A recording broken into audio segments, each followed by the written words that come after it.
لبيك اللهم لبيك لبيك لا شريك لك لبيك إن الحمد والنعمة لك والملك لا شريك لك لبيك اللهم لبيك لبيك لا شريك لك نحمده ونصلي على رسوله الكريم أما بعد فأعوذ بالله من الشيطان الرجيم بسم الله الرحمن الرحيم ولله على الناس حج البيت من استطاع إليه سبيلا صدق الله العظيم الحمد لله আল্লাহ সুবহানাহু ওয়া তাআলার পবিত্র শাহী দরবারে লাখ কোটি শুকরিয়া জ্ঞাপন করে আল্লাহর মেহমানদেরকে উদ্দেশ্য করে এক নজরে হজ ও উমরার নিয়ম কানুন এবং সঠিকভাবে সুন্দরভাবে সহিভাবে হজ ও উমরা আদায়ের লক্ষ্যে বিসিডির মাধ্যমে কিছু আলোচনা, কিছু পরামর্শ, কিছু নিয়ম কানুন আপনাদের খেদমতে পেশ করতেছি। আল্লাহ সুবহানাহু ওয়া তাআলা যেন আমাদেরকে সঠিকভাবে সুন্দরভাবে আমাদের উপর ফরজ করা হয়েছে যে হজ, সেই হজ যেন আমরা সুন্দরভাবে আদায় করতে পারি, সেই লক্ষ্যে আজকের এই আলোচনা শুরু। আল্লাহ আমাকে সেই তৌফিক দান করুক, আমিন। সুপ্রিয় দর্শক শ্রোতা, বিগত বেশ কয়েক বছর যাবৎ আল্লাহর মেহমানদের গাইড হিসাবে, মুআল্লিম হিসাবে যাচ্ছি। বাস্তব ক্ষেত্রে কিছু হাজিদের অবস্থা দেখে আমার ভিতরে জাগ্রত হয়েছে যে হাজি সাহেবদের সঠিক প্রশিক্ষণ প্রাপ্ত না হওয়ার কারণে এত লক্ষ লক্ষ টাকা খরচ করে গিয়েও দেখা গেছে হজের অনেক কাজ ত্রুটি বিচ্যুতি হয়ে যায়। তাই আমার মনের ভিতরে স্পৃহা জাগলো যে কিভাবে এই প্রশিক্ষণ দেওয়া যায়। হজ পালন করার জন্য যারা নিয়ত করেছেন তাদের সম্পর্কে আমি সর্বপ্রথম যে পরামর্শটুকু দিব সেই পরামর্শটুকু হলো যে আমরা প্রথমত হজ আদায়ের জন্য নিয়ত করব, নিয়তটাকে সহি করে নিব। সহি করে নেওয়ার অর্থ হলো এই যে আমাদের উদ্দেশ্য থাকতে হবে একমাত্র আল্লাহর সন্তুষ্টি, দুনিয়াবি কোনো নাম দামের কোনো উদ্দেশ্য থাকা যাবে না। যখন আমরা ফরজ হলো আমার উপর, আমি সঠিকভাবে নিয়ত করব আল্লাহর সন্তুষ্টির জন্য, এবং নিয়ত করার সাথে সাথে আমার সর্বপ্রথম করণীয় হবে যে আমরা সরকার অনুমোদিত হজ এজেন্সি যারা রয়েছে তাদের শরণাপন্ন হওয়া। এই এজেন্সির মাধ্যমে সর্বপ্রথম টাকা পয়সা জমা দিয়ে তাদের নিয়ম কানুন অনুযায়ী, তাদের প্রসপেক্টাস যা আছে, তাদের যে নিয়মাবলী আছে এগুলো অনুযায়ী টাকা পয়সা জমা দিলাম। এরপরে পরবর্তীতে করণীয় হলো যে যখনই আমি বুকিং দিয়ে দিলাম হজের জন্য, তখনই আমার সবচেয়ে বড় কাজ হবে যে হজের প্রস্তুতি গ্রহণ করা। প্রস্তুতি বলতে কি টাকা পয়সার প্রস্তুতি নয়, সর্বপ্রথম প্রস্তুতি হলো ইবাদতের। আপনারা প্রয়োজনীয় যে নামাজের সূরাগুলো আছে এই সূরাগুলো শিখে নেবেন, দোয়াগুলো শিখে নেবেন। বিশেষ করে হজের যে একটা মূল ইবাদত তালবিয়া, লব্বাইক আল্লাহুম্মা লব্বাইক লব্বাইক লা শারীকা লাক লব্বাইক ইন্নাল হামদা ওয়ান নি'মাতা লাকা ওয়াল মুলক লা শারীকা লাক, এই তালবিয়াটা বেশি বেশি পাঠ করতে হয়। এই তালবিয়াটাও আমরা অনেকে সহি করে পড়তে পারি না, অতএব এই তালবিয়াটা আমাদের শিখে নিতে হবে সহি করে। একটা কাজ সর্বপ্রথম করবেন যে আপনার আসবাবপত্রগুলো আগে থেকেই ক্রয় করে নেবেন। বিশেষ করে এহরামের কাপড় 2 সেট আপনি নিয়ে নেবেন, তারপর 2 সেট লুঙ্গি, 2 সেট জামা, 2 সেট গেঞ্জি, প্রত্যেকটা 2 সেট করে। এর বেশি নেওয়ার প্রয়োজন নেই, ওখানে তো আমরা মুসাফিরি জিন্দিগি, অতএব ওখানে এত বেশি এত বড় বড় লাগেজ নেওয়ার কোনো প্রয়োজন নেই। আমার অভিজ্ঞতার আলোকে দেখেছি যে অনেক ভাই, অনেক হাজি সাহেবান অনেক অনেক কাপড় নিয়ে যায়, বড় লাগেজ নিয়ে যায়, নিজে বহন করতে পারে না। কারণ একটা জিনিস মনে রাখবেন, ওখানে সব কিছু আপনাকে করতে হবে। এবং এহরামের কাপড়গুলো 2 সেট, 1 সেট আপনার পার্সোনাল ব্যাগও আপনার 2টা রাখতে হবে, একটা লাগেজ আর একটা ছোট ব্যাগ। লাগেজের মধ্যে আপনার আসবাবপত্র যা আছে সব কিছু, আর ছোট ব্যাগের মধ্যে আপনারা প্রয়োজনীয় একটা তয়লা একটা বা গামছা, এহরামের কাপড় এক সেট, এগুলি আপনি রেখে তারপর আপনি প্রস্তুতি গ্রহণ করলেন। এহরামের কাপড় পরার আগে আপনার যে করণীয় তা হলো যে এহরামের কাপড় পরার আগে আপনার যে খুরকার্য ছেড়ে নেবেন, গোসল করে নেবেন, তারপর সুগন্ধি লাগাইয়া এরপরে আপনি বাসা থেকে এহরামের কাপড় পরে নিলে ভালো হয়। আর যদি বাসা থেকে মনে করেন যে এহরামের কাপড় পরবেন না, আপনি এয়ারপোর্টে গিয়েও পড়তে পারেন। এয়ারপোর্টে যথেষ্ট জায়গা আছে, মসজিদ আছে, নামাজের জায়গা আছে, ওখানে গিয়ে আপনি এহরামের কাপড় পরলেন। তো এহরামের কাপড় পরার আগে আপনি পরিষ্কার পরিচ্ছন্ন হয়ে খুরকার্য সেরে তারপর আপনি এহরামের কাপড় পরবেন। এহরামের কাপড় পরে তারপর আপনি 2 রাকাত নামাজ আদায় করবেন। এহরামের 2 রাকাত নামাজ আদায় করে তারপর আপনি টুপিটা খুলে তালবিয়া পাঠ করবেন। সুপ্রিয় দর্শকবৃন্দ, এই তালবিয়া পাঠ করার সাথে সাথেই আপনি মুহরিম হয়ে গেলেন। এর আগ পর্যন্ত কিন্তু আপনি মুহরিম হন নাই। তো এহরামের কাপড় পরে আপনি এয়ারপোর্টে গেলেন, যদি বাংলাদেশ বিমানে যান হাজি ক্যাম্পে যেতে হবে, সৌদি এয়ারলাইন্সে যদি যান তাহলে এয়ারপোর্টে সরাসরি যেতে হবে। ইমিগ্রেশন সেরে আপনি আরেকটা বিষয় আপনাদেরকে বলে দিচ্ছি যে যাওয়ার সময় লাগেজের ভিতরে বা ব্যাগের ভিতরে ডাক্তারের প্রেসক্রিপশন ব্যতীত, প্রেসক্রিপশনে যে ওষুধ দিবে এই ওষুধ ব্যতীত অন্য কোনো বেশি ওষুধ কেউ নেবেন না। এটা আমি সতর্ক করে দিতেছি। এই ওষুধ নেওয়ার কারণে অনেক হাজি সাহেবরা, সহজ সরল হাজি সাহেবরা অনেক বিপদের সম্মুখীন হয়ে গেছে। যাই হোক, আপনি বাংলাদেশ ইয়াতে ইমিগ্রেশনে ঢুকে এরপরে আপনি ধীরে সুস্থে তাড়াহুড়া না করে আপনি একজন হাজি সাহেব এহরামের কাপড় পরার সাথে সাথে আপনার উচিত হবে সদা সর্বদা সর্ব অবস্থায় উঠতে বইতে চলতে ফিরতে শুধু তালবিয়া পাঠ করা। প্লেনের জন্য অপেক্ষা করবেন, প্লেন ওঠার সময় হলে ওখানে উঠবেন, প্লেনে ওঠার সময় এই তালবিয়া পাঠ করবেন, বসার সময় তালবিয়া পাঠ করবেন, বসে তারপর আপনি ধীরে সুস্থে বসবেন। প্লেনের ভিতরে হাঁটাচড়া করা, অনেকে হাঁটাচড়া করে, এতে করে প্লেনে কর্তৃপক্ষ বিরক্তি বোধ হয়। এটা ঠিক নয়, কারণ আপনি আল্লাহর মেহমান। আপনার থেকে সর্বোচ্চ এবং সবচেয়ে বেশি সৎ আচরণের আশা করে জাতি সকলে। অতএব মেহমানের আচরণ মেহমানের মতন যেন হয় সেদিকে আমাদের লক্ষ্য রাখতে হবে। কারণ আমি এহরামের কাপড় পরে ফেলছি, অর্থাৎ কাফনের কাপড় পরে ফেলছি, আমার এখন আর উচ্চ বাক্য করা, তর্ক বিতর্ক করা, ঝগড়া ফাসাদ করা, এগুলি সব কিছু আমার জন্য এখন হারাম। গালিগালাজ করা এবং এই এহরামের কাপড় পরার কারণে এই পূর্বের অনেক হালাল জিনিস হারাম হয়ে যায়। এই কারণে এগুলো আমরা মুআল্লিম থেকে পরিপূর্ণভাবে জেনে নেব, বইয়ের পড়ার মাধ্যমে পরিপূর্ণভাবে জেনে নেব। আমি জাস্ট আপনাকে এখানে একটা ধারণা দিচ্ছি। আর আমরা যে এই যে প্রথম যে এই এহরামের কাপড়টা পরলাম, এই এহরামের কাপড়টা কিন্তু এই যে পরলাম, এই পরাটা কিন্তু উমরার জন্য পরলাম, এই উমরা আদায়ের জন্য। আর হজ যারা নাকি আপনারা জানেন, আমি আর একটু পিছনের থেকে আবার কথাটা বলতেছি বোঝার জন্য। তো হজ সাধারণত আমরা বাংলাদেশি যারা, তারা বেশিরভাগই তামাত্তু করে থাকি। হজ্জে তামাত্তু, হজ 3 প্রকার, হজ্জে তামাত্তু, হজ্জে ইফরাদ, হজ্জে কিরান।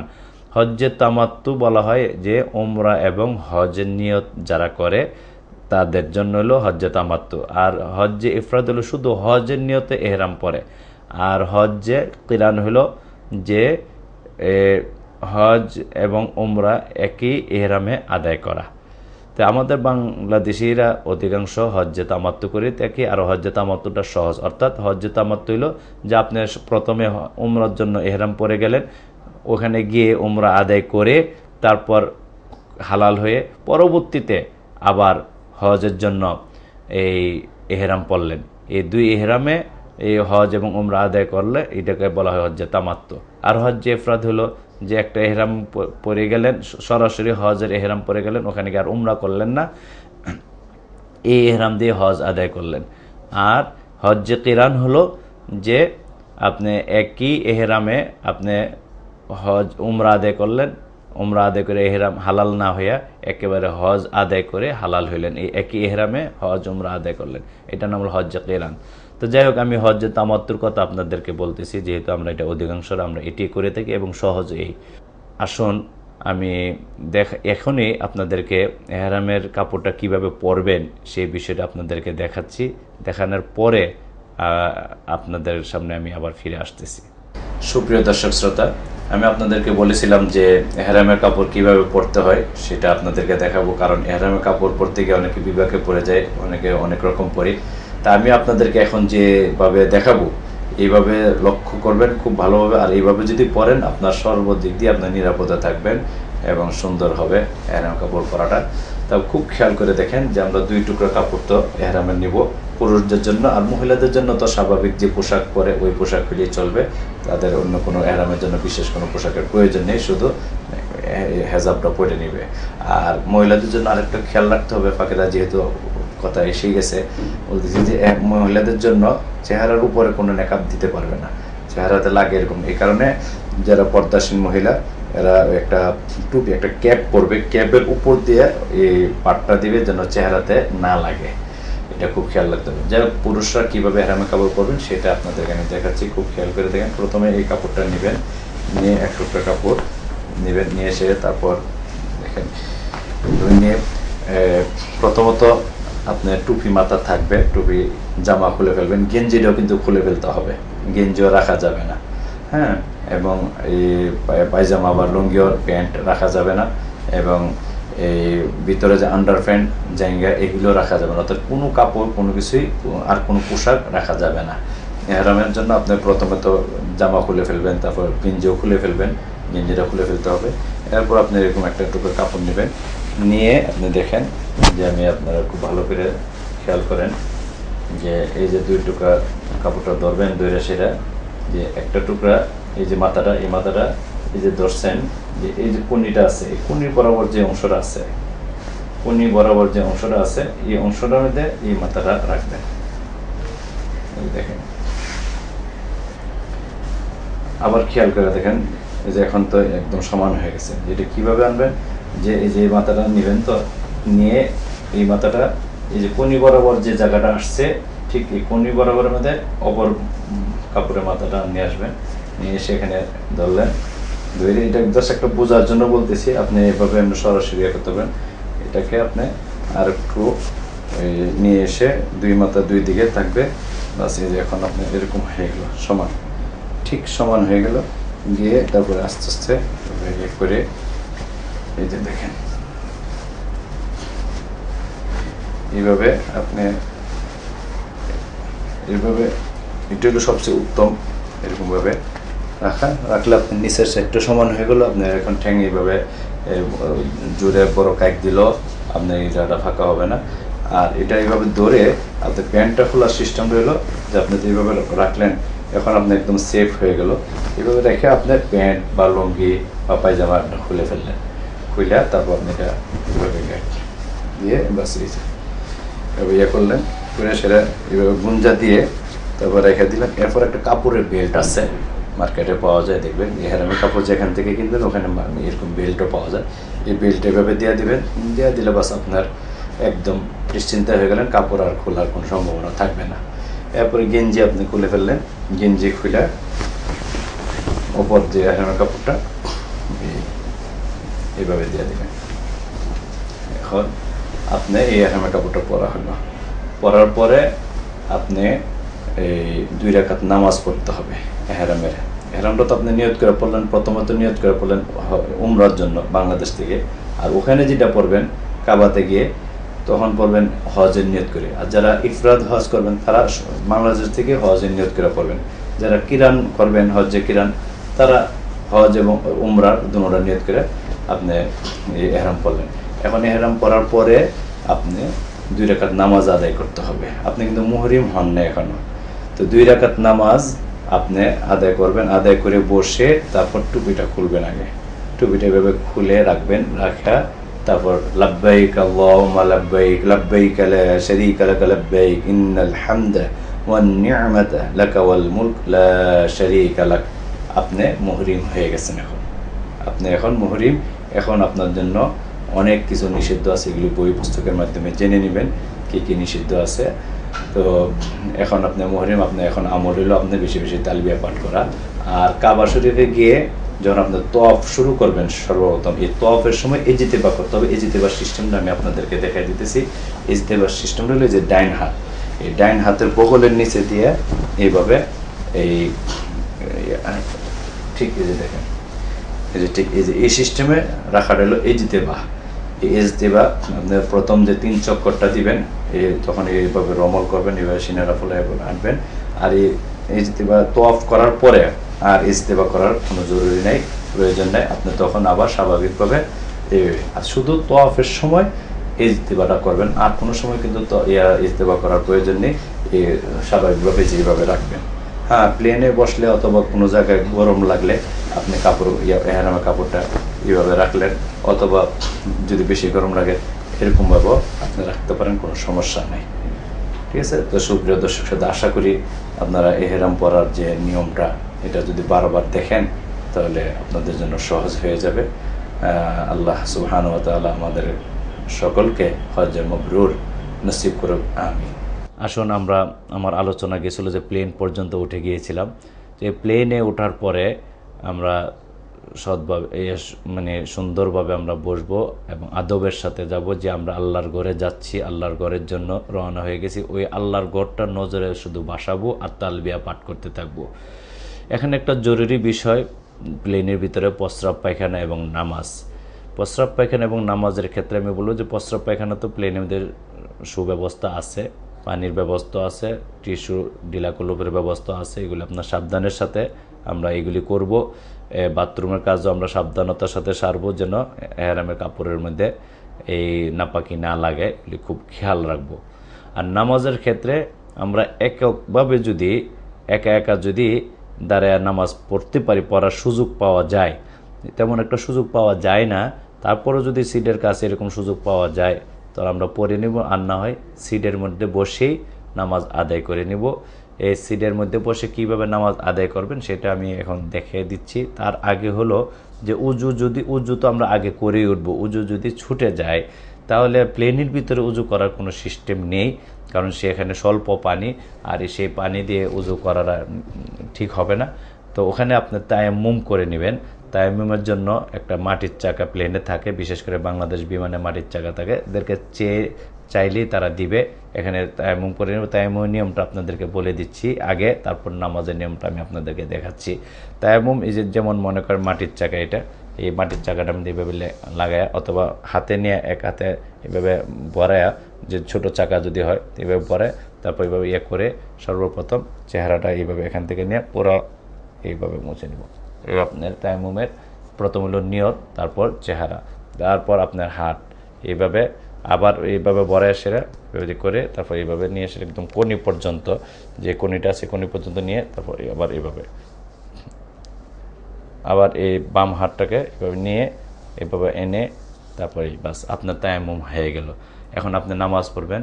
এই সিটে বসে নামাজ পড়ার নিয়ম হলো এইভাবে যে আল্লাহু আকবার বলে আপনি নিয়ত বানলেন, নিয়ত বেঁধে সূরা কেরাত পড়ে তারপর রুকু করবেন, যে আল্লাহু আকবার একটু ঝুঁকালেন, আবার সামি আল্লাহু লিমান হামিদা বলে সোজা হয়ে আবার আল্লাহু আকবার বলে সেজদার জন্য আর একটু বেশি ঝুঁকালেন, বেশি ঝুঁকে এরপরে সেজদা তাসবিহ পরে আবার আল্লাহু আকবার বলে আবার সোজা হলেন, আবার এরকম অতিরিক্ত ঝুঁকাইয়া আবার সেজদা তাসবিহগুলি আদায় করে তারপর আবার এভাবে যথাযথ আবার এই নিয়ত বাঁধলেন। আর যেহেতু মুসাফির, আপনি 2 রাকাত নামাজ আদায় করবেন। মাগরিবের 3 রাকাতে আদায় করতে হবে, বাকি আসর, এশা এবং এই জুহর এগুলি আপনার 2 রাকাত করে আদায় করতে হবে।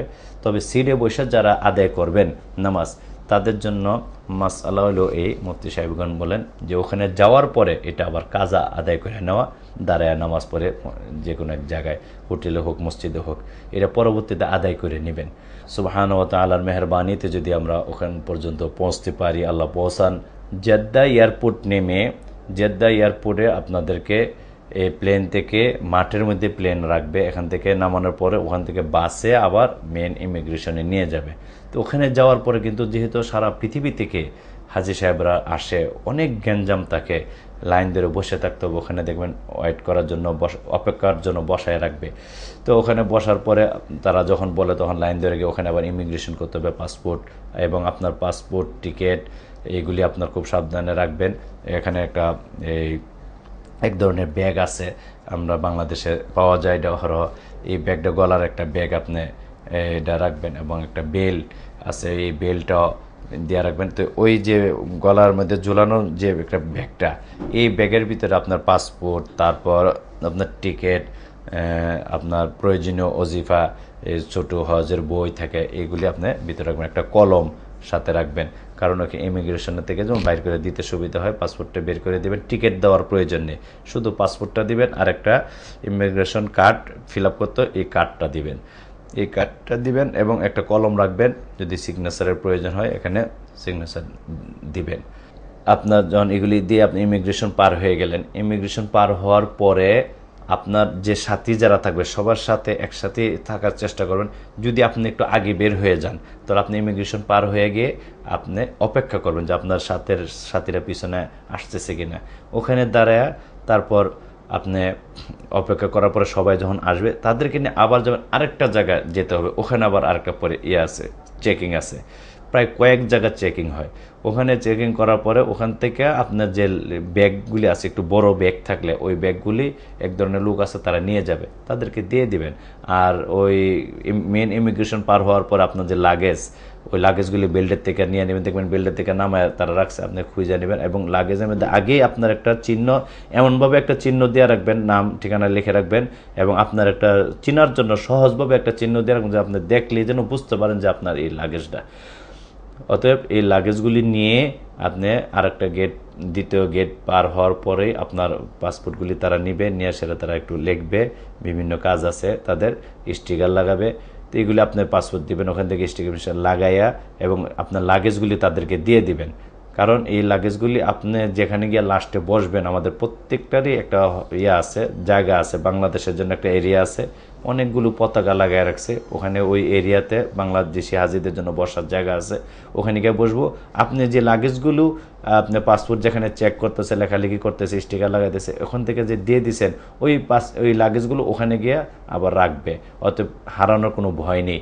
তো বাস রেডি করার পরে যখন বলবে যে লাইন ধরেন, লাইন ধরাবে, লাইনে আপনার বাসে উঠতে হবে।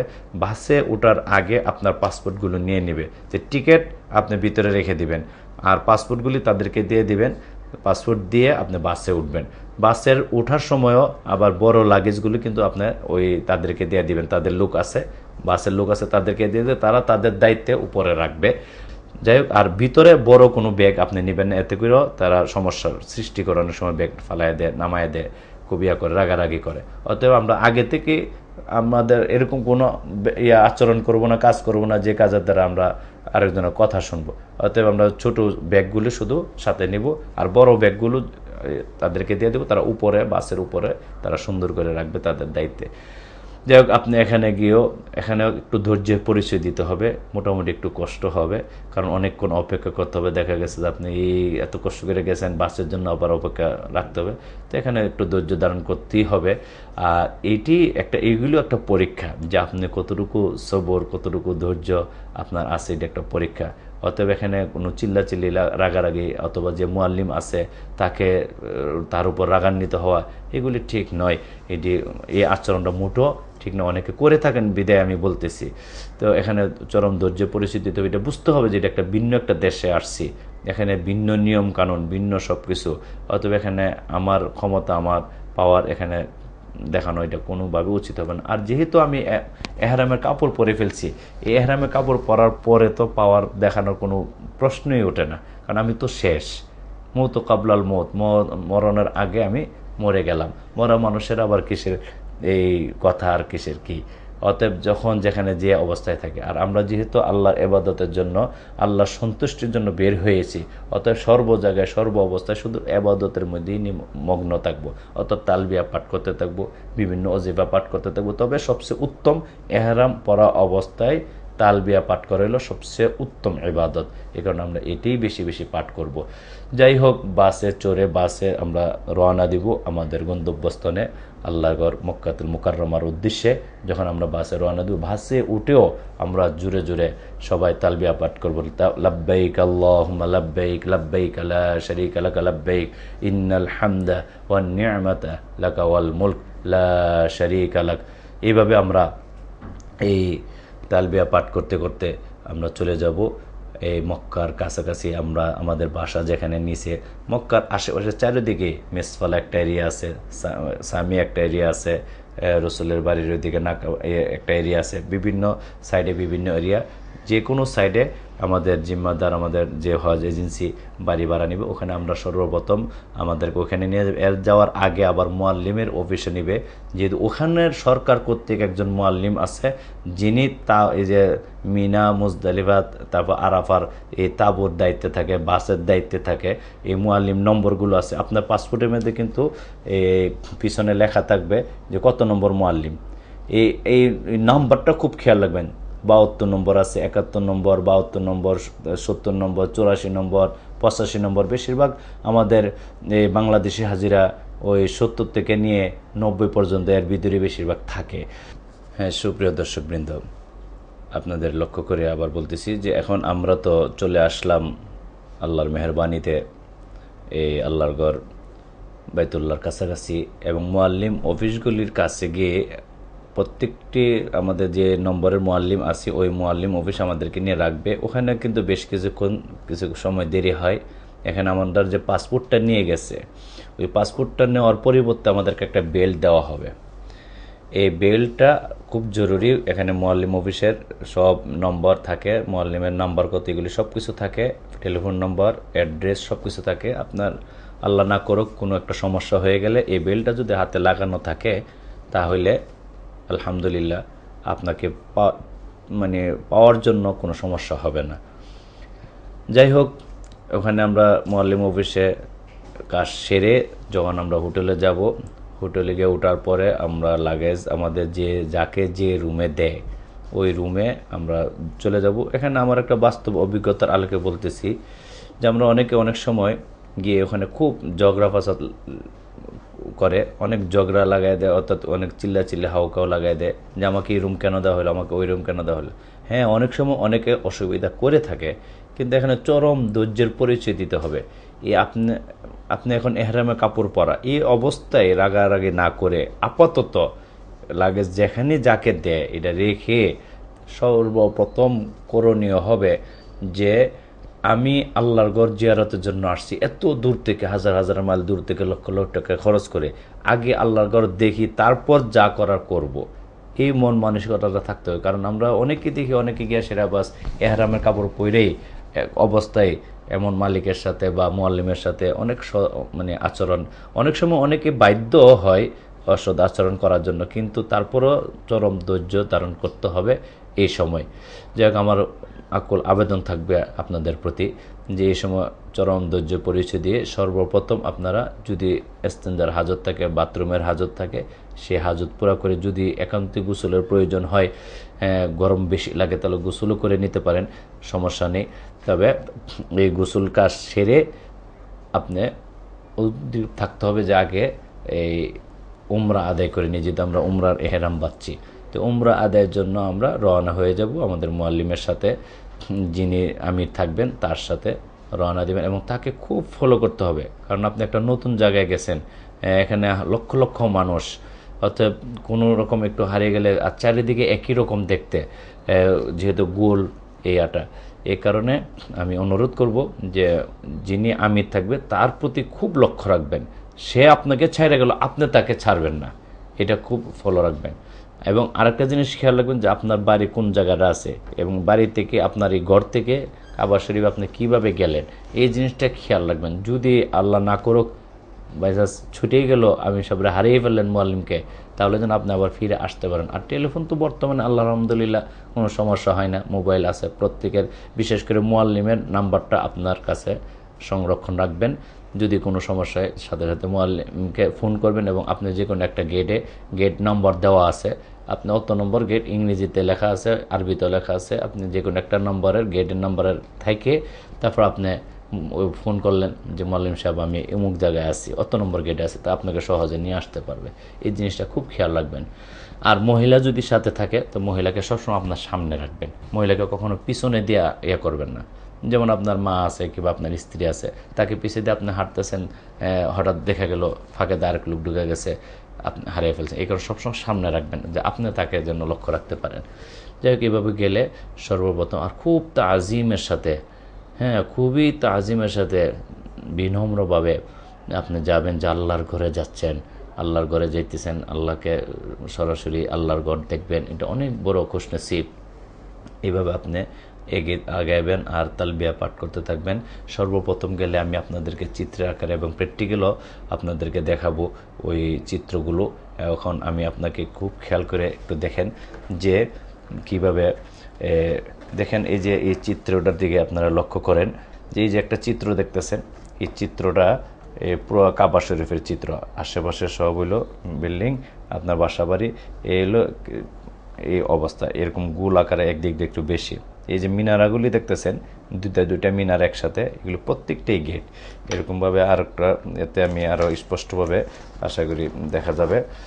এই যে মিনারাগুলি দেখতেছেন, এই মিনারাগুলি হলো প্রত্যেকটা গেট। এখন আপনার বাসা যেদিকেই থাকে, যে অবস্থায় থাকে, যেদিকে থেকে আপনি যে কোনো একটা গেট দিয়ে ঢুকবেন, এই গেট দিয়ে ঢুকার সময়ও একটা দোয়া পড়বেন, আল্লাহুম্মা আফতাহলি আবওয়াবা রাহমাতিক। অথবা এটা দোয়া না পারলে বাংলাতে বলুন যে হে আল্লাহ, আপনার ঘরে আসার তৌফিক দিয়েছে, আপনার রহমতের দরজা আমার জন্য খুলে দাও। হ্যাঁ, এইভাবে ভিতরে যাবেন, গেট দিয়ে ঢুকবেন।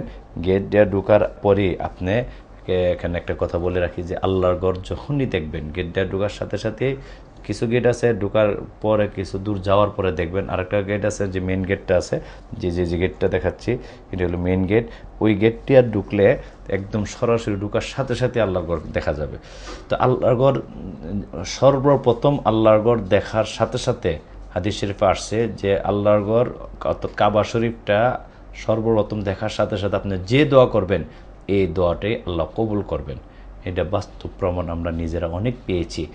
তো এই কারণে আপনার মনে যেটা খাহেশ, যে দোয়াটা একটা আগের থেকেই মনে মনে ভেবে রাখবেন যে কোন দোয়াটা আমি করব, এখানে বাস দেখার সাথে সাথেই আল্লাহু আকবার বলে আল্লাহর কাছে প্রার্থনা যে হে আল্লাহ আমাকে এই দান করুন। সবচেয়ে ভালো উত্তম দোয়া হলো আমার দৃষ্টিকোণ থেকে যে দোয়া করা, যে হে আল্লাহ আপনার এই পবিত্র করে আসার তৌফিক দিয়েছেন আমাকে, আজকে যেভাবে তৌফিক দিয়েছেন আপনার ঘরে আসার, জীবনের শেষ নিঃশ্বাস ত্যাগ করার আগ পর্যন্ত বারবার প্রতি বৎসর আমাকে সেই তৌফিক দান করুন যেন আপনার ঘরে আসতে পারি, এবং আমাকে খাতেমা বিল খাইর দান করুন, নেক মওত দান করুন, ইমানি মওত দান করুন আপনার এই ঘরকে উসিলা করে।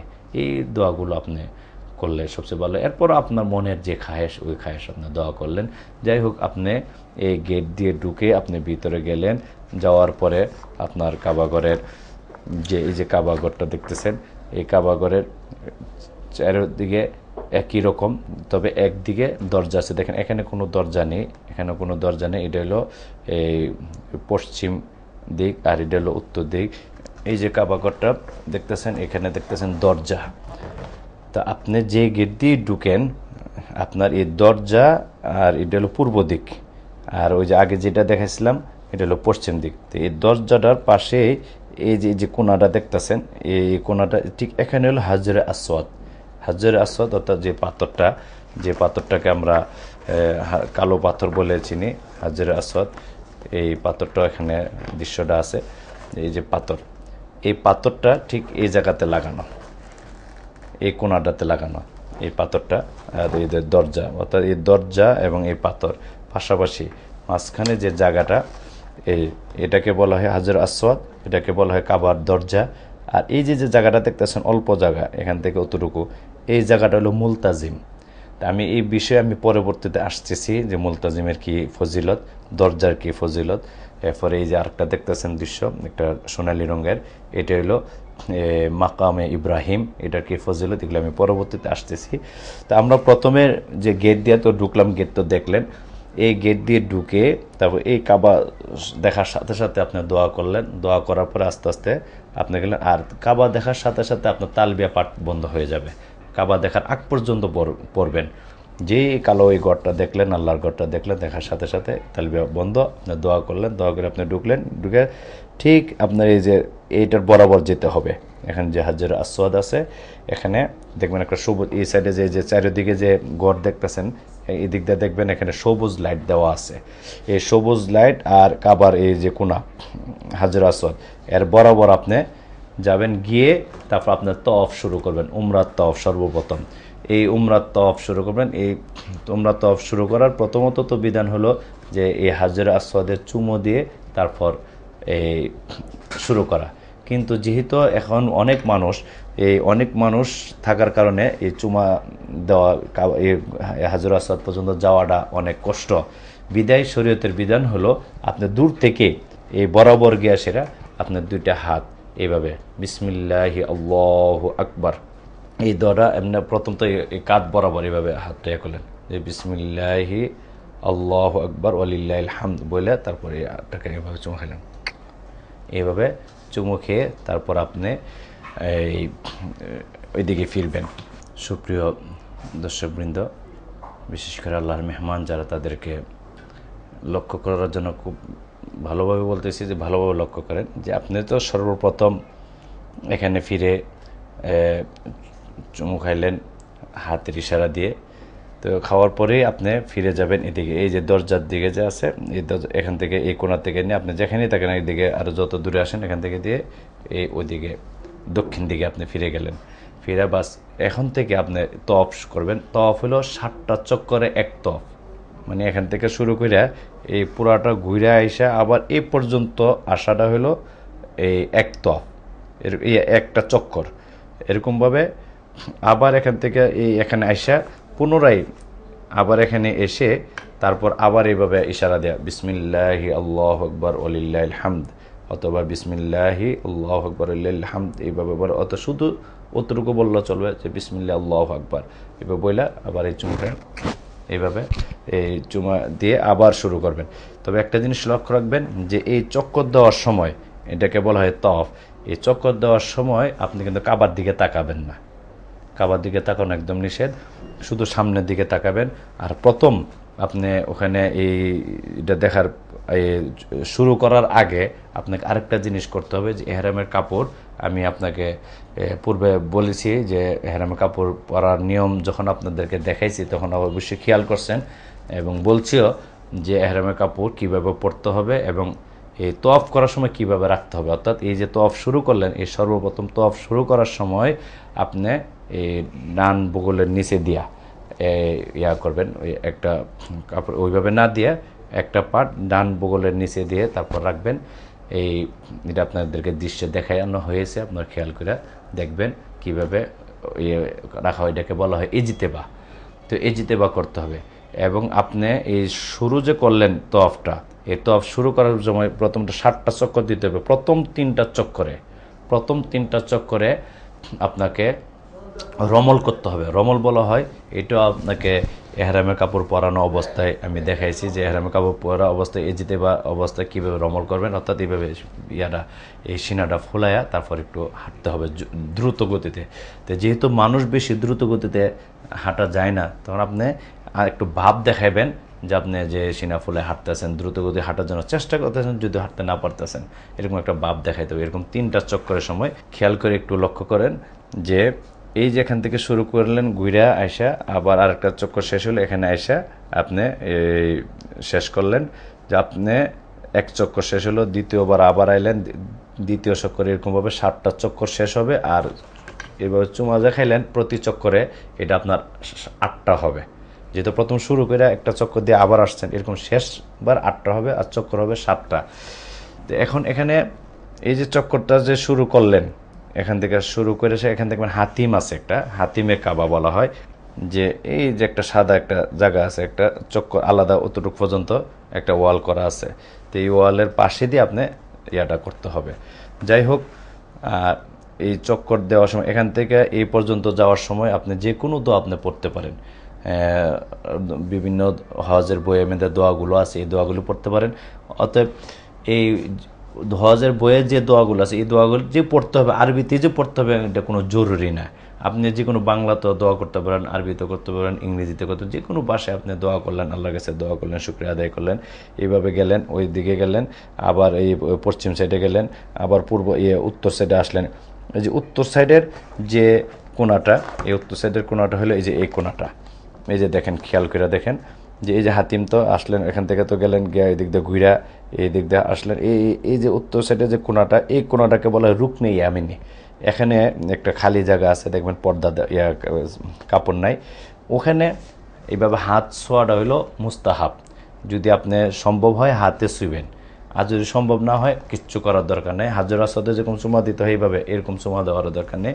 তার হাতে ছুঁতে পারলে ছুঁবেন, আর নাইলেন না, কিছুই করার দরকার নেই, আসবেন। কিন্তু এখানে একটা বিশেষ একটা আমল আছে, যে ওই আমলটা হলো যে এই কোণার থেকে নিয়ে এই হাজর আসওয়াদ পর্যন্ত আসতে, হাজর আসওয়াদ পর্যন্ত আসতে যে ইয়ার থেকে পশ্চিম থেকে পূর্ব পর্যন্ত যে আসলেন, এই আসার সময় একটা বিশেষ একটা আমল আছে, হাদিস শরীফে পাওয়া যায়। আল্লাহ রসুল বলতেন এই আমলটা করতেন। আমলটা হলো কোরআনের একটি আয়াত, একটি দোয়া।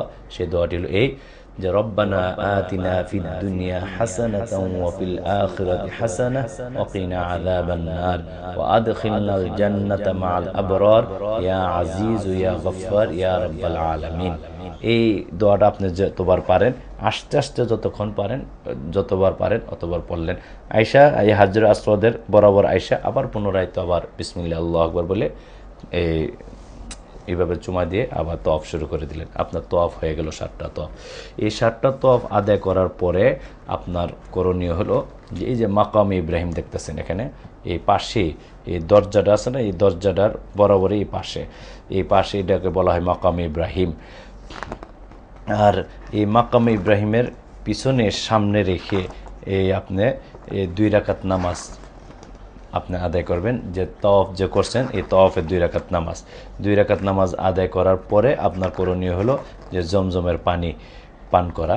জমজমের পানি পান করতে হবে, দাঁড়ায়া পানি পান করতে হবে। দেখবেন কল দেওয়া আছে, এই কলের মধ্যে গিয়ে পানি গ্লাস আছে, 1 টাইম গ্লাস আছে, গ্লাস দিয়ে পানি দাঁড়ায়া কাবা শরীফকে সামনে রেখে তারপর আপনারা পানি পান করবেন। এই হলো আপনার তওয়াফ শেষ হয়ে গেল।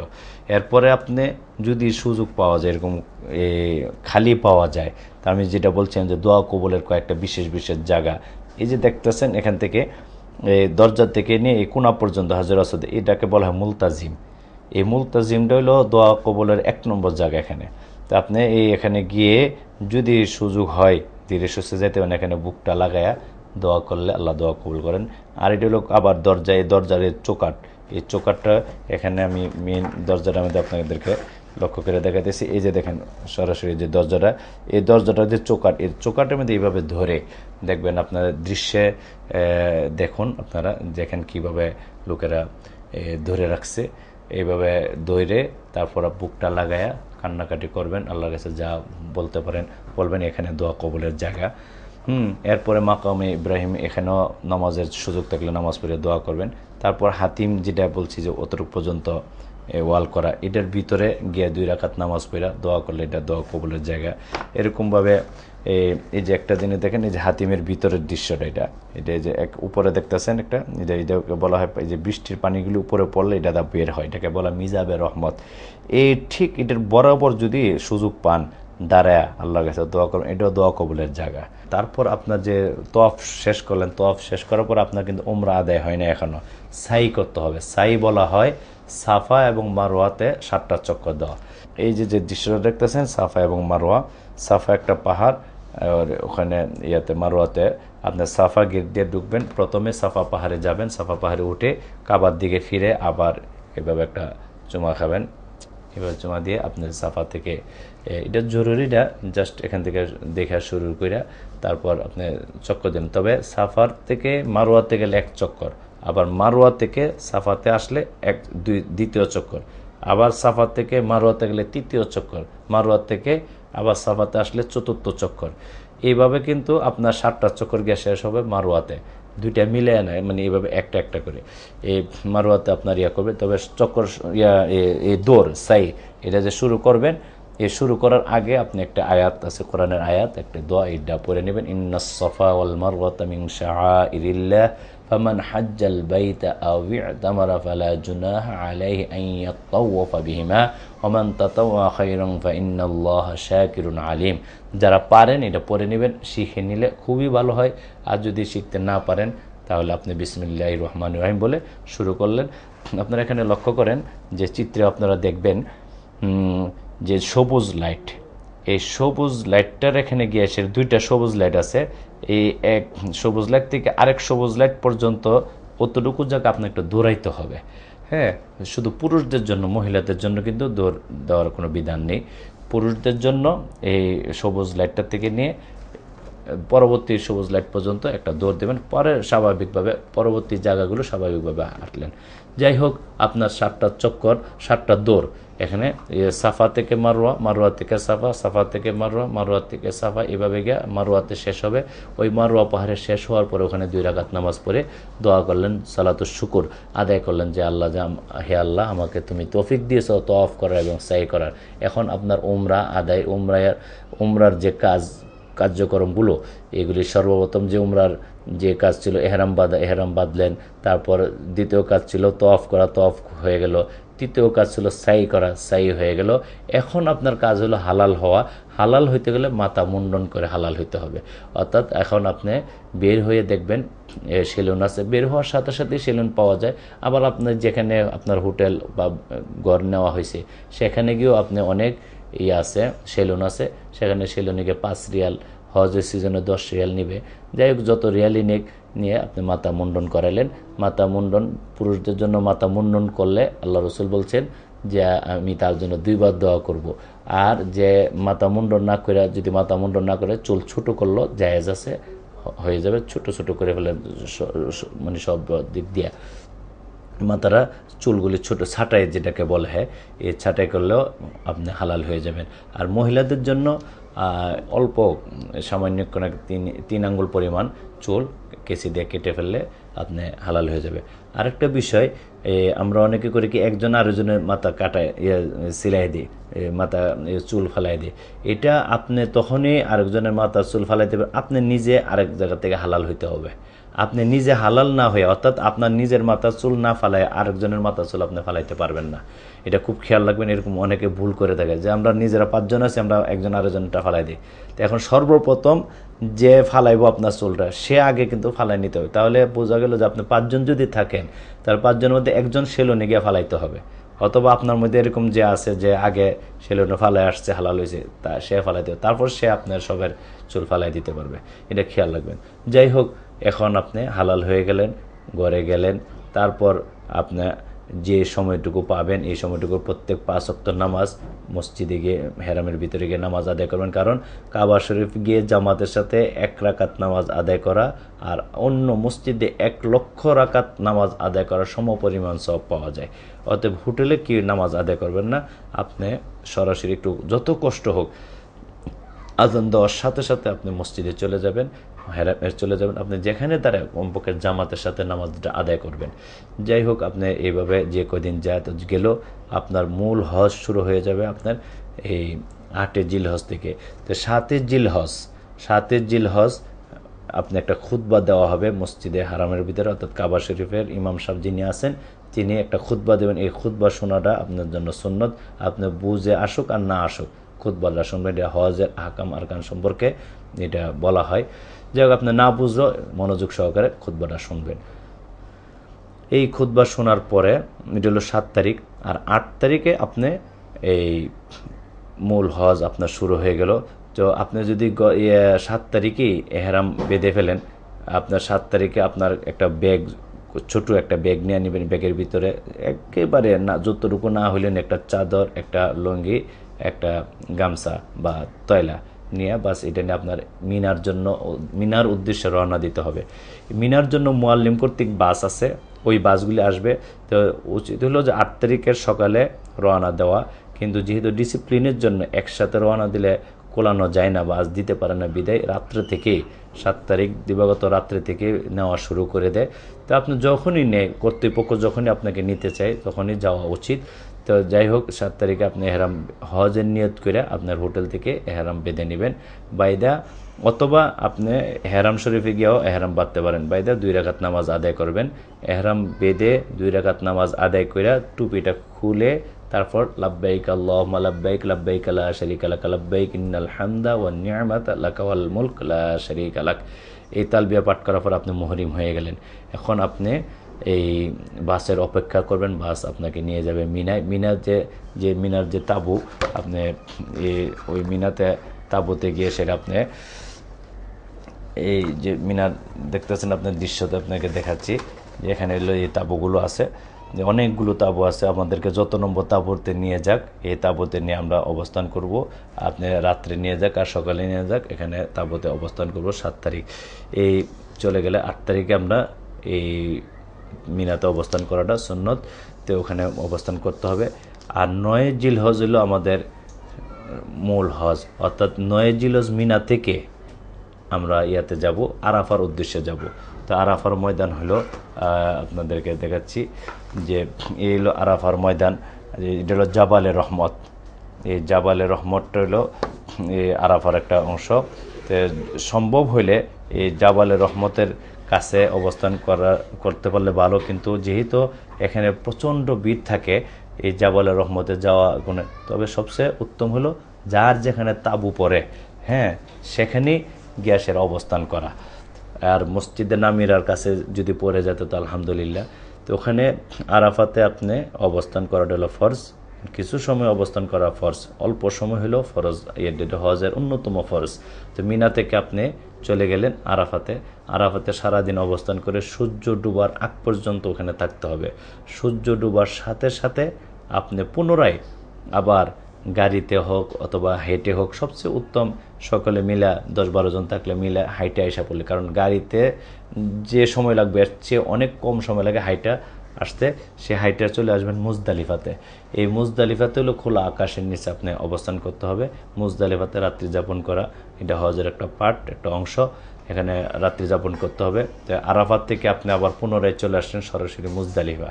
এই মুজদালিফাতে এসে আপনি সারা রাত্র অবস্থান করবেন, প্লাস এখানে আরেকটা দায়িত্ব হলো আপনার কঙ্কর টোকানো।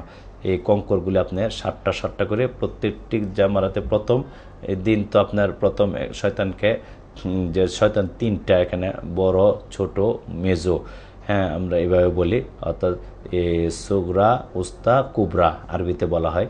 তো প্রথম দিন এই মুজদালিফা থেকে এসে আপনি মিনাতে মুজদালিফাতে রাত্রি যাপন করবেন এবং কঙ্কর টুকাবেন। কঙ্কর টুকাইতে হবে প্রথম দিনের জন্য 7টা, এর পরের দিনের জন্য 3 সাথে 21টা, এর পরের দিনের জন্য 3 সাথে 21টা, এর পরের দিন যদি থাকতে হয় তাহলে আরও 21টা। তো এইভাবে আপনি এই কঙ্করগুলি হিসাব করে টুকায় নেবেন। তো সারা রাত্রি অবস্থান করে সূর্য ফজর নামাজ পড়া কিছু সময় অবস্থান করে সূর্য যখন উঠবে তখন আপনি এই মিনার উদ্দেশ্যে, ওই যে প্রথম মক্কা থেকে যে মিনাতে গেছিলেন মিনার তাঁবু, ওখানে আপনি চলে যাবেন।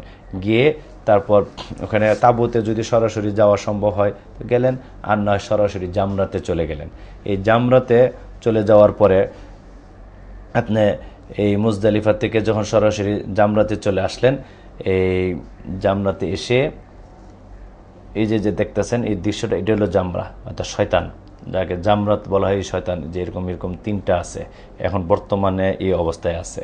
তো এখানে গিয়ে আপনার এই প্রথম 7টা কঙ্করগুলি এইভাবে 2 আঙ্গুলে ধরতে হবে, 2টা, সেটা ছোট ছোট কঙ্কর এইভাবে মারতে হবে।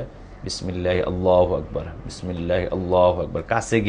কাছে গিয়ে মারবেন যেন এই যে প্লেয়ারটা দেখতেছেন এখানে যেন লাগে। এই জিনিসটা অনেকে করি কি আমরা দূরের থেকে গিয়ে সেটা মারা শুরু করে দিই, যে কারণে দেখা যায় যে এখানে পর্যন্ত পৌঁছে না, তাহলে আপনার এটা আদায় হলো না।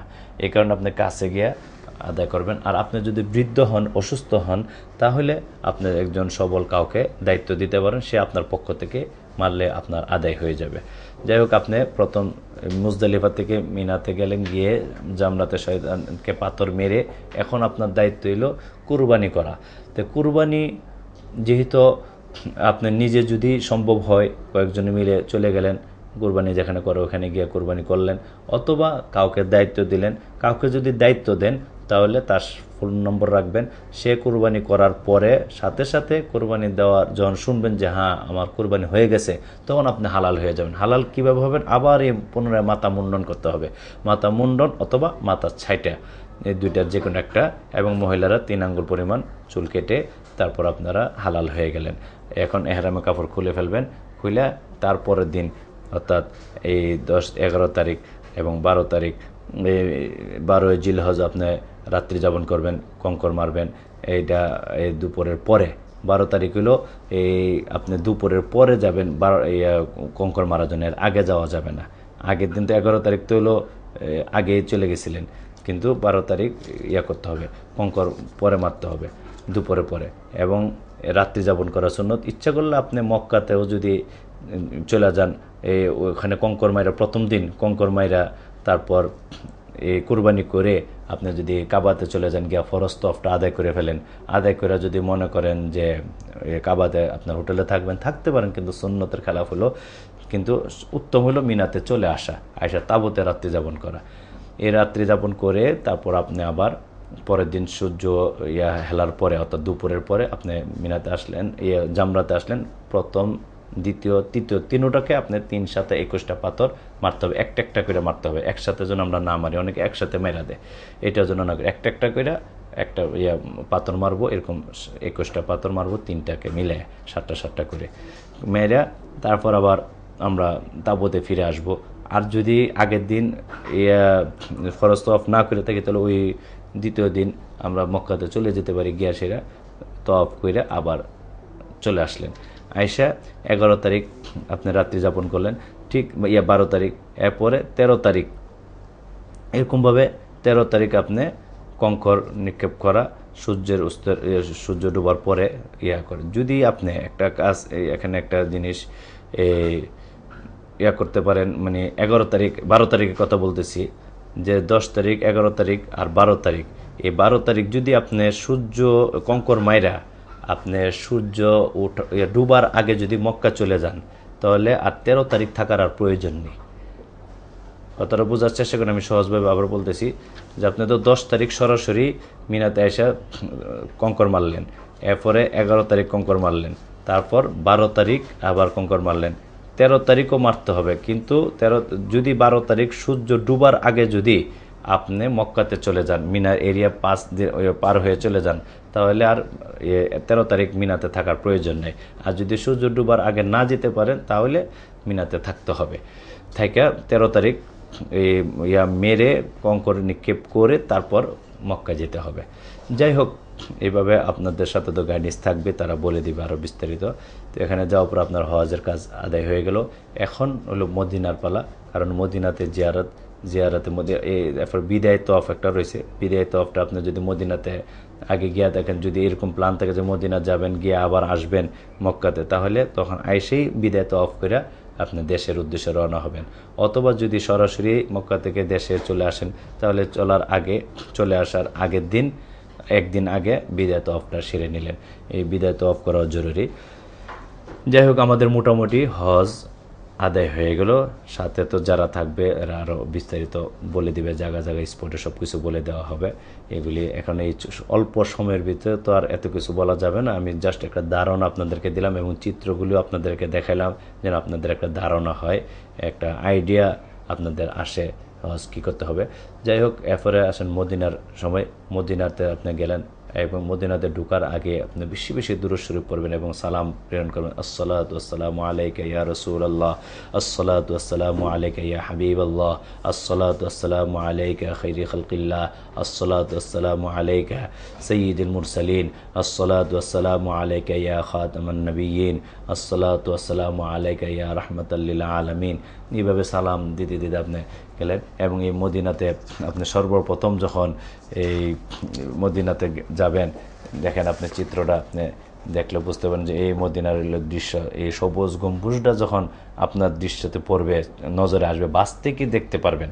বাসের থেকেই আপনার হোটেলে যাওয়ার আগে বাসের থেকে জানালা পাশে লক্ষ্য করলে দেখা যায়, দূরের থেকে দেখা যায় মিনারাগুলো, মদিনার এই দৃশ্যগুলো, যে এই মদিনার এই সবুজ গম্বুজের যে সবুজ গম্বুজটা দেখতেছেন, সেই ঠিক সবুজ গম্বুজের নিচেই হলো আল্লাহ রসুলের রওজা।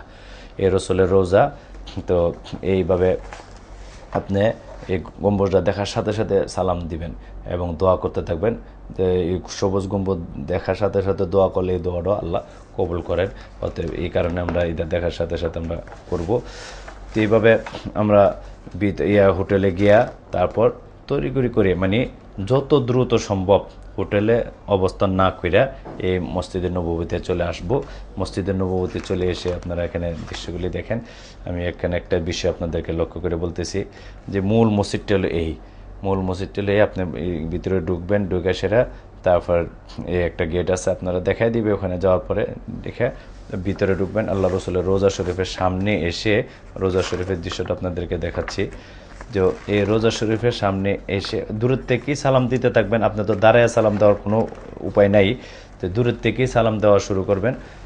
তো কাছে এসে এই যে রসুলের রোজাটা হলো ঠিক এই যে দেখেন, এটা হলো রসুলের রোজাটা। এই রোজার সামনে এসে আপনি সালাম দেবেন খুব ভক্তি সহকারে, আসসালাতু আসসালামু আলাইকা ইয়া রাসূলুল্লাহ, যেভাবে আমি বলছি এইভাবে সালাম দিবেন। এরপরে সালাম দিবেন হযরত আবু বকর সিদ্দিক রাদিয়াল্লাহু তাআলা আনহুকে, আসসালাতু আসসালামু আলাইকা ইয়া আবু বকর সিদ্দিক রাদিয়াল্লাহু তাআলা আনহু। এরপরে তৃতীয়বার সালাম দিবেন হযরত ওমর ফারুক রাদিয়াল্লাহু তাআলা আনহুকে, এবার আসসালাতু আসসালামু আলাইকা ইয়া উমর আল ফারুক রাদিয়াল্লাহু তাআলা আনহু। এবার সালাম দিয়ে আপনি এখানে দাঁড়ানোর চেষ্টা করবেন না, কারণ দাঁড়ালে ডিসিপ্লিন নষ্ট হয়, এই কারণে আপনি সামনের দিকে আগে বের হয়ে যাবেন। আর এই যে দৃশ্যটা দেখতেছেন, এটি হলো রিয়াজুল জান্নাহ। এখানে আপনি জিয়ারত করার পরে কোনো একটা সময় সবচেয়ে ভালো হয় রাত্রের 10টা-11টার দিকে, আর দিনের 10টা-11টার দিকে। এই সময়টা মোটামুটি একটু ফ্রি থাকে। তো এখানে এই রিয়াজুল জান্নাহ, এই রিয়াজুল জান্নাহটা দেখবেন পুরা মসজিদে নববীর কার্পেট হলো লাল, আর রিয়াজুল জান্নাহর কার্পেটটা হলো একটু ঘিয়া রঙের। এবং এই যে এটা হলো মসজিদে মেহরাবে নববী, আর এটা হলো মিম্বারে নববী। আল্লাহ রসুল এখানে দাঁড়ায় খুতবা দিতেন। আর এখানে এই যে মেহরাবটা দেখতেছেন, মিম্বারটা দেখতেছেন, এই মেহরাব, এই মেহরাবের মধ্যে এখানে আল্লাহ রসুল নামাজ পড়াইতেন। তো এটাকে এখানে যদি সম্ভব হয় দেখবেন খুব ভিড় থাকে, মানুষ লাইন দিয়ে, আপনি দরকার বলে আধা ঘন্টা 15 মিনিট দাঁড়ায় থাকলেন, দাঁড়ায় দূরে সে মানে ডাক্কি যেন না হয়, যেহেতু পাশে আল্লাহ রসুল শুয়ে আছেন, কোনো বেয়াদবি যেন না হয়, উচ্চ সুরে কোনো কথা, কোনো যেন না, খুব আদবের সাথে তাজিমের সাথে এখানে নামাজ পড়ার চেষ্টা করবেন। অথবা যে কোনো এই রিয়াজুল জান্নাহর যে কোনো অংশে আপনি নামাজ পড়ার চেষ্টা করবেন, 2 রাকাত নামাজ কমপক্ষে পড়ার চেষ্টা করবেন। আরেকটা বিষয় হলো রিয়াজুল জান্নাহর মধ্যে কয়েকটা খুঁটি আছে, দেখবেন অনেকগুলিতে খুঁটি আছে, কয়েকটা যে খুঁটিটার মধ্যে দেখেন, খুব খেয়াল করে দেখেন যে এরকম গোল চিহ্ন সবুজ রঙের উপরে আরবি লেখা, এই খুঁটি সাদা থাকবে, নিচে সাদা, উপরে লাল, এবং এইরকম গোল চিহ্ন আরবি লেখা, এই যে এরকম গোল চিহ্ন আরবি লেখা, এই গোল চিহ্ন আরবি লেখা, এরকম খুঁটি যতগুলি দেখবেন ওই প্রত্যেকটা খুঁটির কাছে দাঁড়ায় আপনি দোয়া করবেন, এটা দোয়া কবুলের জায়গা। তো এই সমস্ত জায়গাগুলিতে আপনি বেশি বেশি দোয়া করবেন, রিয়াজুল জান্নাতে ঢুকবেন, এবং বারবার যে কয়দিন থাকবেন এই কয়দিন এখানে প্রত্যেক দিন জিয়ারত করার চেষ্টা করবেন। আর 40 ওয়াক্ত নামাজ আদায় করার একটা ফজিলত আছে, এটা কোনো জরুরি না, ফরজ ওয়াজিব না। কেউ যদি 40 ওয়াক্ত আদায় না করে তার হজের কোনো সমস্যা হবে না। অনেকে আমরা মনে করি যে 40 ওয়াক্ত না থাকলে, নামাজ না পড়লে হয়তো হজ আমার নষ্ট হয়ে গেল। না, হজের সাথে এর মদিনার কোনো সম্পর্ক নাই। হজের আলাদা, আপনার আদায় হয়ে গেল। মদিনাতে আসা হলো রসুলের শাফাত পাওয়ার জন্য। আর রসুল যেহেতু নিজেও বলছেন যে মক্কায় আসলো, আমার যে উম্মত মক্কায় আসলো আর মদিনায় আসলো না, সে যেন আমার উপর জুলুম করলো। অর্থাৎ আক্ষেপের সাথে বললো যে আমার উম্মত হইয়া এত দূরের থেকে মক্কা পর্যন্ত আসতে বললো, আর আমার এখানে দেখা করে গেল না, এটা কি করে হয়, এটা কেমন আমার উম্মত। আর আল্লাহ রসুল বলেন যে আমার রোজার পাশে এসে যে সালাম আমাকে দিবে, আমি তার সালাম সরাসরি আমার নিজ কানে আমি শ্রবণ করি, এবং সাথে সাথে তার সালামের জবাব আমি দিয়ে থাকি। আমাদের দুর্ভাগ্য, আমরা ওই ধরনের যোগ্যতা অর্জন করতে পারি না বিদায় আমরা ওনার সালামটা শুনতে পারি না। কিন্তু প্রকৃতপক্ষে আল্লাহর ওলি যাদের সেই যোগ্যতা অর্জন করছে, তারা কিন্তু ঠিকই তার সালাম শুনতেছে। এবং এরকমও তো ঘটনা আছে যে রসুলের হস্ত মোবারক, হাত মোবারক বাহির করে দিছে, তার উম্মতেরা এটাকে হাতে ধরে চুম্বন পর্যন্ত করছে। এই ঘটনা প্রসিদ্ধ ঘটনা আছে। তো যাই হোক, হায়াতুন নবী, জিন্দা নবী রসুল সাল্লাল্লাহু আলাইহি সাল্লামের সামনে আমরা অবশ্যই যাব, এবং আদবের সাথে আমরা এই সালাম করব।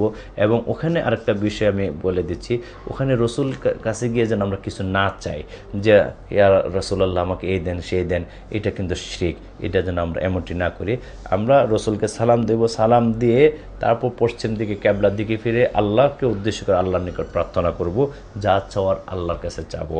হ্যাঁ, যে আল্লাহ তোমার হাবিবের, প্রিয় হাবিবের পাশে আসছি, এত মোবারক জায়গায় আসছি, এই জায়গাকে উসিলা করে আমার এই দোয়া কবুল কর, আল্লাহর নিকট চাবো। এই রসুলের নিকট যেন না চাই, রসুলের রোজার দিকে ফিরা যেন মনোজাত না করি, এটা আমরা লক্ষ্য রাখবো। যাই হোক ভাইয়ের আমার, আমরা শেষ প্রান্তে চলে আসি মদিনা জিয়ারত করে।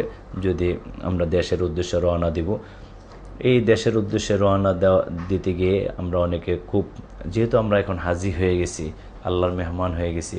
এখানে আমরা বিভিন্ন জায়গায় আরাফার ময়দানে দোয়া কবুলের জায়গায় সেখানে কান্নাকাটি করছি। আল্লাহ রসুল বলেন যে আরাফার ময়দান থেকে বিদায় যে হলো সে এমনভাবে বিদায় হলো যেন সে মায়ের গর্ভ থেকে এইমাত্র ভূমিষ্ঠ হলো, অর্থাৎ সে বেগুনাহ হইয়া আরাফার ময়দান থেকে বিদায় হলো। যখন আপনি মুজদালিফাতে গেলেন, মুজদালিফার কথা বলা হয়েছে যে গুনাহ কিছু অবশিষ্ট অর্থাৎ বান্দার হক এগুলি আরাফার ময়দানে মাফ হয় না, কিন্তু মুজদালিফাতে যদি সারা রাত কান্নাকাটি করে দোয়া করে, আমরা অনেকে গিয়ে ঘুমায় পড়ি দোয়া, আসলে এগুলি ঠিক না। যে আপনি মুজদালিফাতে এসে আরাফাতে সারাদিন তো কান্নাকাটি করবেন, সারাদিন দোয়া দরুদ পড়বেন, যতটুকু না খাইলেই নয় ততটুকু আপনি খাইলেন। এখানে আরেকটা বিষয় আমি আপনাদেরকে বলে দিচ্ছি যে যেটা গুরুত্বপূর্ণ বিষয়, আমরা অনেকে গিয়ে আসি ওখানে ফ্রি খাবার দেয়, অনেক খাবার, অনেক জুস, অনেক বিরিয়ানির প্যাকেট এগুলি গাড়ি থেকে বিলি করে, এইগুলির পিছনে আমরা অনেক সময় নষ্ট করে ফেলি। এগুলি এমনটি যেন আমরা না করি। আর মুজদালিফাতে এসেও দেখা যায় আয়সা সেরা বাস কোনোরকম এই শুয়া বাস ঘুমায় পড়ে, এটা যেন করা উচিত না। কমপক্ষে একটা রাত্র আমরা সজাগ থাকবো, উজু করে নামাজ পড়বো, আল্লাহর কাছে কান্নাকাটি করব, করে তারপর এই মিনাতে এসো, মিনাতেও দোয়া কবুলের জায়গা, তাবুতে আমরা যেন ঘুমায় খেয়ালি করে যেন সময়টা নষ্ট না করি, সেদিকে আমরা খেয়াল রাখবো। এই কয়েকটা দিন আমরা রাগকে মাটি কইরা, গুসাকে অজম কইরা, আল্লাহ রসুল বলছেন যে তোমাদের মধ্যে সবচেয়ে বীর পুরুষকে জানো? সাহাবায়ে কেরাম রাদিয়াল্লাহু আনহুম বলছেন যে সবচেয়ে বীর পুরুষটা রুস্তম পাহলোয়ান। আল্লাহ রসুল বলছেন যে না, সবচেয়ে বীর পুরুষ হলো সেই যে নাকি গুসাকে অজম করতে পারলো। অতএব তখন অনেক ব্যবস্থাপনা অব্যবস্থার কারণে অনেক গুসা আসে, এবং মুআল্লিম, অনেক ট্রাভেলসের মালিকরা তাদের অক্ষমতার কারণে অনেক ত্রুটি বিচ্যুতি হয়ে যায়, তখন রাগ উঠে যায়, কিন্তু আপনাকে তখন চরম ধৈর্যের পরিচয় দিতে হবে। যাই হোক, এইভাবে আমরা চরম ধৈর্যের পরিচয় দিয়ে হজটাকে সুসম্পন্ন করে আমরা মদিনা থেকে মানে সুন্দরভাবে আসার সময় রসুলের শানে আমরা সালাম বিনিময় করে, চোখের পানি ফেলে দোয়া করে এবং আল্লাহর কাছে প্রার্থনা এই করে যে আল্লাহ বারবার এখানে আসার তৌফিক দিও। আর রিয়াজুল জান্নার মধ্যে আমরা তো যাব। আল্লাহ রসুল বলছেন যে আমার এই যে জায়গাটা দেখাইলাম, এই জায়গাটা হলো রিয়াজুল জান্নাত, জান্নাতের একটা অংশ। এখানে যে নামাজ পড়লো সেজন্য জান্নাতি নামাজ পড়লো, অনেক ফজিলতের জায়গা।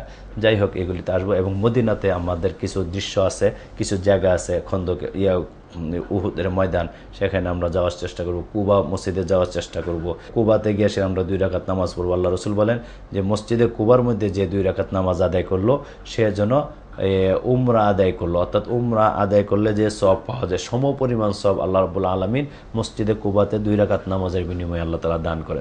তারপর মসজিদে কিবলাতাইন আছে, মসজিদে কিবলাতাইনে যাব, মসজিদে গামাজা আছে, যেখানে যেখানে যাওয়ার সম্ভব হয় সেখানে যাব। উহুদের ময়দানে গিয়ে দোয়া করব, জিয়ারত করব।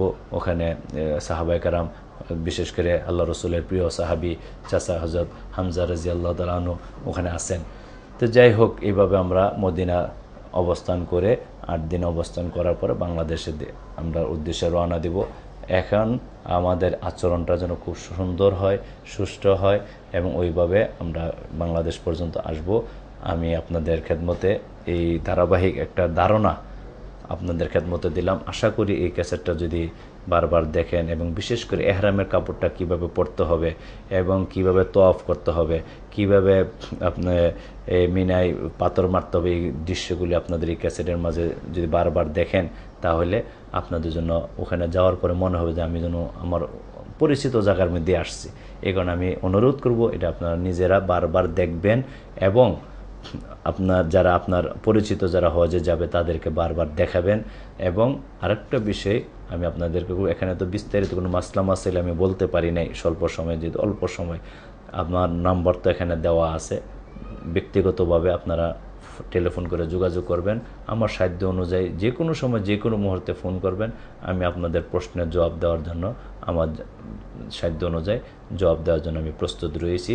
আমি ইনশাল্লাহ আপনারা যে কোনো সময় যে কোনো এবং হজ সংক্রান্ত যে কোনো বিষয়ে আপনারা আমার নিকট পরামর্শ চাইলে আপনাদেরকে সুপরামর্শ দেওয়ার জন্য আমি আন্তরিকভাবে চেষ্টা করব। পরিশেষে আপনাদের সকলের নিকট দোয়ার আবেদন জানাচ্ছি এই বলে যে আল্লাহ সুবহানাহু ওয়া তাআলা যেন আমি অদমকে এই খেদমত, আমি নিজে প্রতি বৎসর হাজিদের খেদমত করে থাকি, হাজিদের সাথে যাই মুআল্লিম হিসাবে, আল্লাহ তাআলা যেন শেষ নিঃশ্বাস ত্যাগ করার আগ পর্যন্ত, মৃত্যুর আগ পর্যন্ত যেন হাজিদের খেদমত করে যেতে পারি সততার সাথে, নিষ্ঠার সাথে, সঠিকভাবে, সুন্দরভাবে, সহিভাবে, নির্লুপভাবে যেন হাজিদের খেদমত করে যাবে, সেই তৌফিক, সেই যোগ্যতা যেন আমি অদমকে দান করেন। সকলে বলি আল্লাহুম্মা আমিন। এই প্রার্থনা, এই আবেদন জানিয়ে আপনাদের নিকট বিদায় নিচ্ছি। আল্লাহ হাফেজ।